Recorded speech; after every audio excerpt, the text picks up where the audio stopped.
आगे के प्रश्न। जो पहला इसका भाग होता है आप सभी को पता है, बाल विकास एवं शिक्षण शास्त्र। तो इसके 20 प्रश्न हम कर चुके हैं। आज 21वां प्रश्न शुरू करते हैं। विद्यार्थी में अवांछित व्यवहार को किंचित परिवर्तन करने में सबसे प्रभावी पद्धति है। ठीक है, अगर आप जो अनडिजायरेबल बिहेवियर है स्टूडेंट का, उसको कुछ चेंज करना चाहते हैं, उसकी सबसे अच्छी विधि कौन सी है? दंड देना या इसे अभिभावक को इसे ध्यान में लाना या अवांछित व्यवहार के कारणों को ढूंढना एवं उनका उपचार प्रदान करना या उपेक्षा करना। तो सी इसका सीधा उत्तर हो गया कि to find out the reasons for the undesirable behaviour and provide remedies. ठीक है, अगला प्रश्न देखेंगे दोस्तों। आपको शिक्षक दिवस पर कुछ विद्यार्थियों ने एक बधाई पत्र भेजा है। आप क्या करेंगे? ठीक है, आपको बधाई पत्र दिया जाए तो आप क्या करेंगे? उन्हें धन्यवाद देंगे। ठीक है, सेज थैंक्स टू देम। किससे क्या होता है? बच्चे, और उनके बदले में शुभकामनाएं देंगे। ठीक है, तो ये होगा डी होगा इसका कि उन्हें भी आप क्या है शुभकामनाएं देंगे ताकि बच्चे और मोटिवेट हो, उन्हें अच्छा लगे। जब एक विद्यार्थी असफल होता है तो समझ में आता है कि पद्धति असफल है। ठीक है, यानी कि जो पढ़ाया जा रहा है वो असफल है, द सिस्टम हैज फेल्ड। अगला प्रश्न है, किसी विद्यार्थियों को सबसे महत्वपूर्ण विशेषता है। तो सबसे महत्वपूर्ण विशेषता क्या है सबसे विद्यार्थियों की? The most important trait of a student is उत्तरदायित्व की अनुभूति, सहभागिता, ईमानदारी या आज्ञाकारिता। तो यह है उत्तरदायित्व की, ये होगा दोस्तों इसका ओबीडियंस, आज्ञाकारिता। डी इसका से होगा सही उत्तर है। ठीक है, इसका होगा सहभागिता दोस्तों, सॉरी कोऑपरेशन, क्योंकि सहभागी होना चाहिए क्लास में उसे। तो सी इज द राइट आंसर। आप किसी कक्षा में पाठ पढ़ाते हैं और एक विद्यार्थी विषय में असंबद्ध एक प्रश्न पूछता है, आप क्या करेंगे? ठीक है, मतलब जो आपके टॉपिक से रिलेटेड नहीं है, अनरिलेटेड है टॉपिक के लिए, ऐसा प्रश्न एक विद्यार्थी ने पूछ दिया। ठीक है, आप जो पढ़ा रहे हैं तो उससे क्या करेंगे? उससे कहेंगे कि कक्षा के बाद प्रश्न का उत्तर देंगे। जब आप कक्षा में पढ़ा चुके होंगे उसके बाद उत्तर देंगे, ताकि उससे टॉपिक से भटके ना आपके बच्चे जो पढ़ा रहे हैं आप। ठीक है, और उसके बाद जो बच्चे ने अगर अलग से कोई क्वेश्चन पूछ दिया है इस तरह का, तो आप उसके बाद ही उसका उत्तर देंगे। चलिए अगले प्रश्न की ओर बढ़ते हैं दोस्तों। 26वां प्रश्न है, बुनियाद स्तर पर मातृभाषा में शिक्षा देना बेहतर है क्योंकि? बुनियादी स्तर पर, प्राइमरी लेवल पर मातृभाषा में ही शिक्षा क्यों देनी चाहिए? पहला है, बच्चे में आत्मविश्वास का विकास करेगा, ये अधिगम को सरल बनाएगा, बौद्धिक विकास में सहायता करेगा, प्राथमिक वातावरण में बच्चे को सीखने में सहायता करेगा। तो ये होगा डी होगा इसका, क्योंकि नेचुरल एनवायरनमेंट उसको एक तरह से मिलेगा, यानी कि जो घर की भाषा में अगर उसको शिक्षा दी जाएगी तो बच्चा और आसानी से जो है सीख पाएगा। श्यामपट्ट पर लिखते समय सबसे महत्वपूर्ण क्या है? तो जब आप श्यामपट्ट में लिख रहे हैं तो सबसे पहला जो है, ठीक है, इम्पोर्टेंट है वो क्या होगा? अच्छी लिखावट, बड़े अक्षरों में लिखना या लेखन में स्पष्टता या छोटे अक्षरों में लिखना। तो गुड राइटिंग, सबसे पहले तो ए होगा ना, गुड राइटिंग होगी तभी तो बच्चे समझ पाएंगे। अगला है, आपकी कक्षा में एक छात्र देर से आता है, आप, ठीक है, आपकी एक कक्षा में अगर बच्चा देर से आ रहा है तो आप क्या करेंगे? आप कारण जानने की चेष्टा करेंगे। जी हाँ, try to know the reason why he is coming late in the class. वो क्लास में देर से क्यों आ रहा है, तो आपको ये जानना होगा। इसके कारण डायग्नोसिस यहाँ पे प्रोसेस होगी ना, डायग्नोस करेंगे आप लोग। ठीक है, अगला है, विद्यालय में विद्यार्थियों को कैसे अभिप्रेरित करना उचित है? तो विद्यार्थियों को आप कैसे अभिप्रेरित करेंगे? How to be motivated in school. तो उनको मोटिवेट करने के लिए चुने हुए अध्ययन द्वारा या प्रासंगिक अध्ययन द्वारा या गहन अध्ययन द्वारा या जो सस्वर अधिगम द्वारा। तो अधिगम के लिए आप उनको करेंगे, कैसे तैयार करेंगे? प्रासंगिक अध्ययन, यानी कि जो इंसिडेंटल स्टडी है आप उसको रिलेट करते हुए पढ़ाएंगे कहीं से, तो उससे क्या होगा? मोटिवेट कर सकते हैं। शिक्षा का उद्देश्य होना चाहिए, तो शिक्षा का क्या उद्देश्य होना चाहिए दोस्तों? The aim of education should be. तो शिक्षा का उद्देश्य विद्यार्थियों में व्यवसायिक कुशलता का विकास करना या सामाजिक जागरूकता का विकास करना या परीक्षा के लिए तैयार करना या व्यवहारिक जीवन के लिए तैयार करना। तो प्रैक्टिकल तैयारी के लिए, to prepare the student for practical life. इसका सही उत्तर हो जाएगा डी। अब हम दूसरे सेक्शन में आ चुके हैं दोस्तों। इसमें है प्रथम भाषा हिंदी।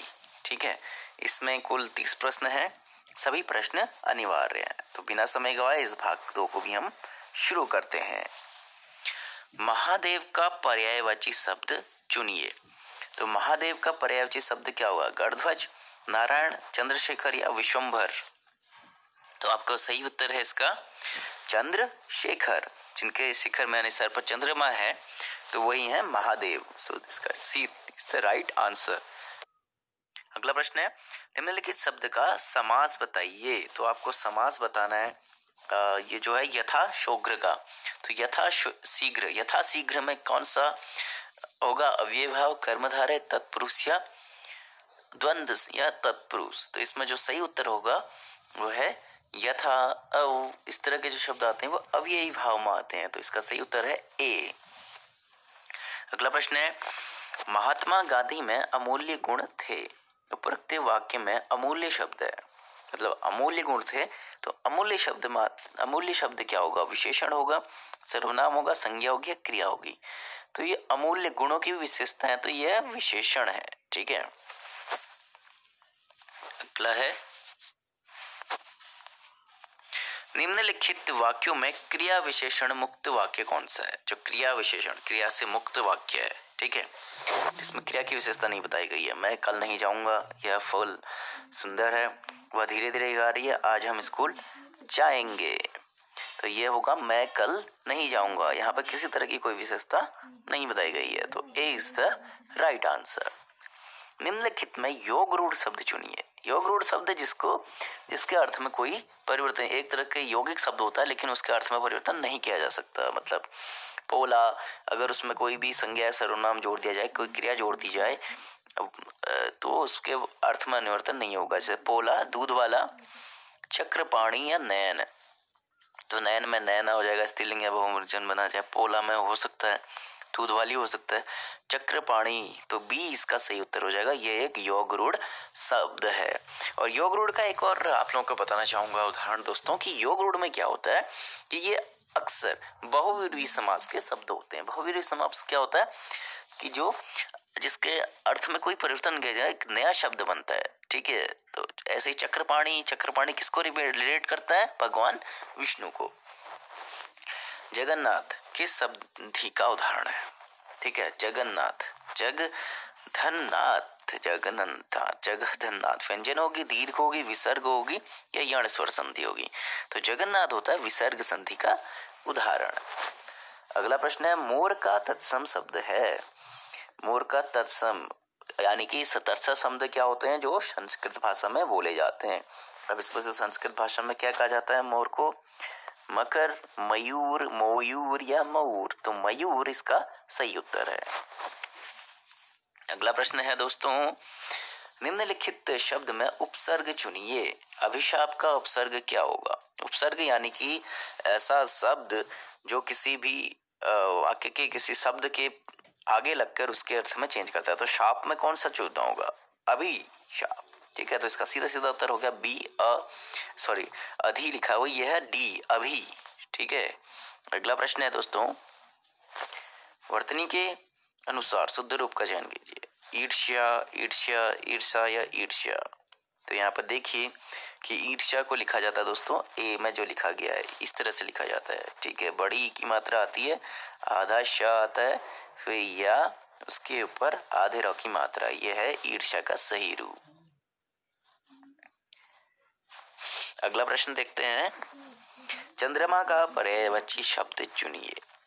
तो चंद्रमा का पर्यायवाची शब्द क्या होगा दोस्तों? निशाकर, निशाचर, तरणी या कृशानु? का जो सही उत्तर होगा दोस्तों होगा निशाचर, क्योंकि रात्रि में जो चलने वाला होता है, चंद्रमा रात्रि में निकलता है, तो B is the right answer. अगला प्रश्न है दोस्तों, लोगों ने शोरगुल करके डाकुओं को भगाया। ठीक है, लोगों ने शोरगुल किया और डाकुओं को भगा दिया। इस वाक्य में कारक क्या है? कर्ता कारक है, करण कारक है, संप्रदान है या कर्म कारक है? अब देखिए, लोगों ने तो शोरगुल किया और शोरगुल करने से डाकुओं को भगाया। ठीक है, कर्ता ने कर्म को करण से, तो शोरगुल करके ने के द्वारा, ठीक है, को आया, डाकू को भगाया, तो यहाँ पे है कर्म कारक दोस्तों। ठीक है, सही उत्तर है डी। अगला प्रश्न है, घुड़सवार शब्द निम्न में से क्या है? तो घुड़सवार शब्द क्या है? एक रूढ़ शब्द है, योग रूढ़ है, यौगिक है या निरर्थक है? तो घुड़सवार शब्द जो होता है दोस्तों घोड़े पर सवार दो शब्द से बनके बना है, ठीक है। तो ये एक तरह का यौगिक शब्द है, घोड़े की सवारी करने वाला, ठीक है। अजायब घर है, अजायब घर एक देशी शब्द है, विदेशी शब्द है, तत्सम है या संकर शब्द है? तो अजायब घर एक तरह से दोस्तों एक देशी शब्द है, ठीक है। ये अरबी या फारसी भाषा से लिया गया होगा। अच्छा, आप लोग को पता है तो इसको जरूर कमेंट करके बताइए कि अजायब घर किस भाषा से लिया गया है। अगला प्रश्न है, आचार का विलोम शब्द है। आचार का विचार, आचार का उल्टा करना है तो अनाचार, अनाचार होगा, बी इसका सही उत्तर होगा, ठीक है। अगला प्रश्न है, निम्नलिखित शब्द का उपसर्ग चुनिए। दुस्साहस का उपसर्ग यानी कि उससे पहले दुस्साहस, ठीक है। तो इसका जो सही उत्तर है दुस्साहस, दुस इसका सही उत्तर होगा, दुहु इसका सही उत्तर होगा, दू, ठीक है। C is the right answer. Next प्रश्न देखेंगे दोस्तों, 48 नंबर। निम्नलिखित शब्द का संधि विच्छेद क्या होगा? भानुदय का संधि विच्छेद क्या होता है? भानुदय का संधि विच्छेद होता है ये बी, भानु बड़ी उ की मात्रा प्लस छोटी उ की मात्रा द, तो इस तरह से लिखा जाता है भानुदय, ठीक है। भानु धन उदय, this is the right answer. अगला प्रश्न है दोस्तों, निम्नलिखित वाक्यों में से शुद्ध रूप चुनिए। अब इनमें आपको शुद्ध रूप चुनना है।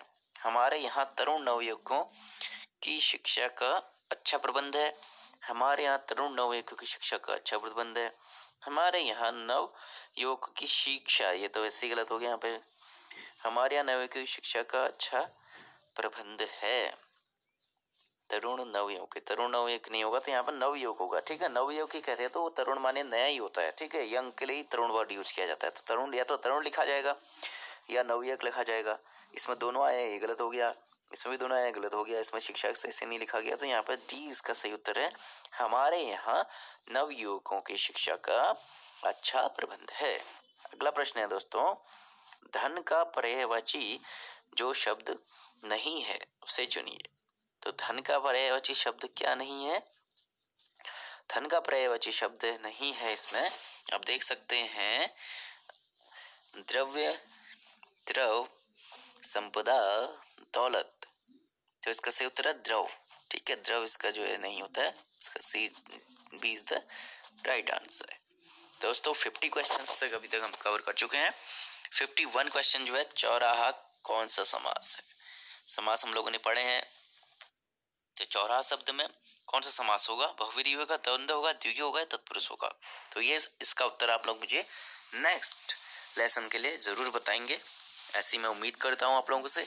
और अब हम आप लोग को मिलेंगे नेक्स्ट सेशन में, जो इससे आगे के क्वेश्चन हम लोग सॉल्व करेंगे। यूपी टेट के प्रैक्टिस सेट को हम सॉल्व कर रहे हैं, 2011 का ये पेपर है। इस तरह के पेपर और भी मैं आपके सामने लेके आया करूंगा। और अगर आपको वीडियो अच्छा लगा हो तो अपलोड जरूर कीजिएगा, कोई सजेशन होगा तो उसे भी जरूर दीजिएगा। तो फ्रेंड्स, अब हम मिलेंगे नेक्स्ट लेसन में। अगर आपने फॉलो नहीं किया तो फॉलो जरूर कीजिएगा आपको, ताकि लेटेस्ट जो भी मेरा लेसन अपलोड होता है वो आपको मिल जाए और स्पेशल क्लासेस की जानकारी आपको समय पे मिल जाए। Thank you very much friends, meet you in the next lesson.